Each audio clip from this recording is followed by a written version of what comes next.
Di episode ke-12 ini, aslinya episode yang agak sedih ya teman-teman. Setelah kita kemarin menebak semuanya, termasuk proses penangkapan Pak Karto ini dengan kepolisian, akan tetapi Pak Badut tidak semudah itu untuk ditebak teman-teman. Nah, Pak Badut ngasih lagi perjalanan yang agak cukup panjang. Ini sampai mungkin bisa episode 15 gitu. Nah, ada satu hal yang berhasil kita tebak, yaitu dengan masa lalu Pak Karto sebagai seorang anak yang dibully teman-teman. Nah, di episode 12 ini menceritakan Pak Rungkat yang berhasil keluar dari bunker itu, kemudian disusul dengan teman-teman yang lainnya, akan tetapi sayangnya Pak Rungkat tidak cukup cepat untuk segera pergi. Nah, di belakang Pak Rungkat ada Pak Karto. Disitulah Pak Rungkat disekap. Kemudian Pak Rungkat memberontak dan minta tolong kepada teman-teman yang lainnya, akan tetapi tidak bisa. Karena kalau misalkan teman-teman yang lainnya melawan, nyawa Pak Rungkat jadi taruhannya teman-teman. Nah, di sisi lain, di kubu atas, Bang Topan dan kawan-kawan sudah merencanakan strategi untuk mempercepat penangkapan Pak Karto itu. Kan tetapi di tengah obrolan itu, Peot teriak-teriak minta tolong dan akhirnya mereka mencoba untuk menolongnya. Robi dan Kona ditinggal, Bang Topan dan Dot segera turun ke bawah. Bang Topan cukup kaget melihat Pak Rungkat yang disekap menggunakan kampak. Kalau mereka langsung melawan, nyawa Pak Rungkat jadi taruhannya. Akhirnya mental Bang Topan yang berbicara mencoba negosiasi teman-teman. Nah, disitulah letak cerita sedihnya.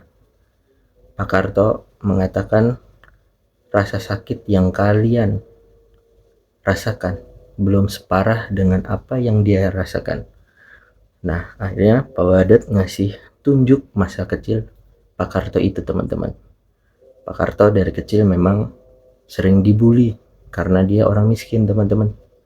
Kalau anak-anak biasanya makan ayam, Pak Karto ini makannya tikus. Hal itu yang membuat teman-teman dia merasa tidak nyaman untuk dekat dengan dia. Nah, di sisi lain, karena tidak dekat itu, akhirnya setiap kali Pak Karto ingin ikut bermain kelereng dan lain-lain, itu tidak diajak karena katanya Pak Karto ini bau. Nah, disitulah sakit hatinya muncul. Singkat cerita, saat dia remaja pun merasakan hal yang sama. Harusnya dia bisa menikah, melakukan lamaran, akan tetapi nasibnya begitu malang. Uang atau harta orang tuanya yang ingin dilakukan untuk melamar habis karena urusan bisnis. Aslinya di remaja itu Pak Karto hidupnya udah mulai membaik. Akan tetapi karena kebangkrutan itu yang membuat Pak Karto kembali jatuh lagi. Nah, di ending cerita, karena Pak Karto ini sering disakiti dan ditambah dengan kejaran hutang piutang yang dilakukan oleh debt collector ke rumahnya, menindas orang tuanya, hal itu yang membuat Pak Karto lebih sakit hati lagi.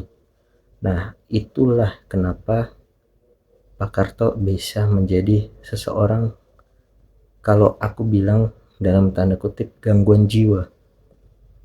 Nah, pelajaran yang bisa kita dapat adalah kita jangan sering membuli orang, karena itu sangat membahayakan bagi orang tersebut. Bisa jadi dia gila, depresi, dan lain-lain.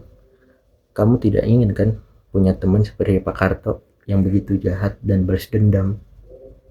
Pak Karto ini tipikal orang yang sering balas dendam teman-teman.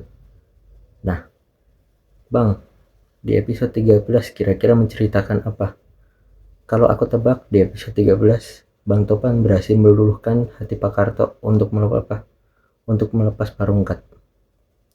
Nah, disitulah dia mulai bercerita, atau mungkin langsung disingkat dalam proses penangkapan polisi yang dilaporkan oleh istri Bang Topan dan si adik kecil itu. Nah, menarik, kita tunggu.